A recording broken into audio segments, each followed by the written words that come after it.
안녕하세요. 이락기 목사입니다. 아버지와 베냐민에 대한 유다의 간청을 듣던 요셉은 자신의 마음을 억누를 수 없었습니다. 창세기 45장 1절에서 15절입니다. 유다의 말을 듣던 요셉은 결국 그 정을 억제하지 못하고 형제들에게 자신이 요셉임을 알립니다. 요셉에게는 감격이요, 형제들에게는 놀라운 순간입니다. 요셉이 자신을 밝히며 얼마나 크게 울었는지 궁중에 들릴 정도입니다. 하지만 형제들은 너무나 놀라서 요셉의 물음에 아무 말도 하지 못합니다. 노예로 판 요셉, 죽었다고 생각한 요셉입니다.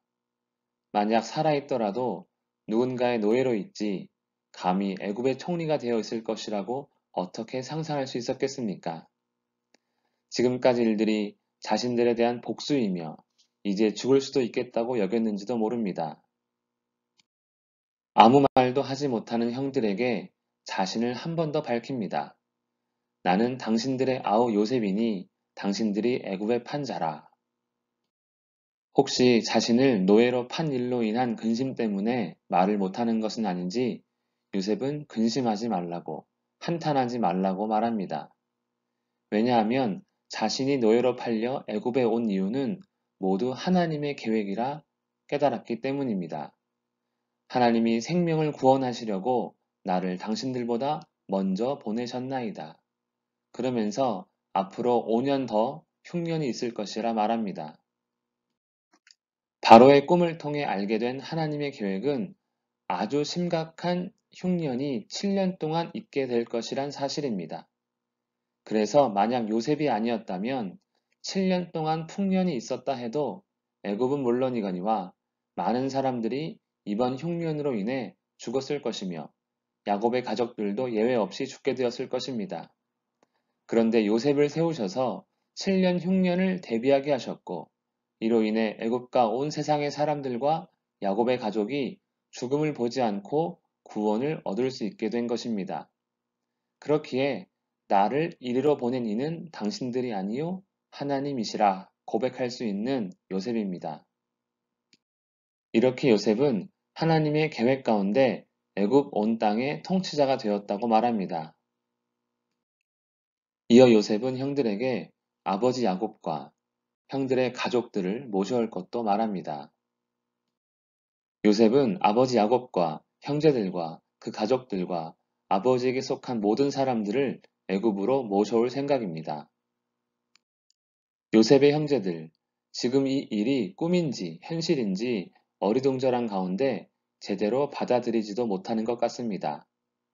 당신들의 눈과 내 아우 베냐민의 눈이 보는 바 당신들에게 이 말을 하는 것은 내 입이라. 한 번 더 자신이 베냐민의 형들의 동생임을 말합니다. 그렇게 말하고 동생 베냐민과 형들을 안고 웁니다. 그제서야 근심, 걱정, 긴장, 놀람, 이러한 복잡한 마음이 조금은 풀렸는지 요셉과 말하는 형제들입니다. 요셉이 형제들에게 자신을 밝혔습니다. 그리고 이 모든 일이 하나님의 계획임도 밝혔습니다. 근심하는 형들에게 오히려 하나님의 복된 소식을 전하는 요셉입니다. 형들로 인해 고통과 괴로운 인생을 보냈지만 하나님께 위로받고 모든 것이 하나님의 계획임을 깨달은 요셉은 형들을 위로하고 하나님의 복된 소식을 전한 것입니다. 우리를 고통스럽게 한 사람들이 있습니까? 하나님의 은혜로 요셉과 같이 우리에게도 므낫세와 에브라임의 위로가 있다면 그리고 모든 것이 하나님의 계획이었음을 깨달았다면 오히려 우리를 고통스럽게 한 그 사람에게 하나님의 계획이신 예수님의 복된 소식을 전할 수 있게 되기를 축복합니다. 기도하겠습니다. 살아계신 하나님 아버지, 모든 것이 하나님의 계획 가운데 있음을 깨닫게 하소서. 주께 순종하며 많은 사람들에게 하나님의 계획을 담대히 증거할 수 있도록 역사하여 주시옵소서. 날마다 주님 안에서 위로와 소망을 갖기를 원하오며 예수님의 이름으로 기도합니다. 아멘.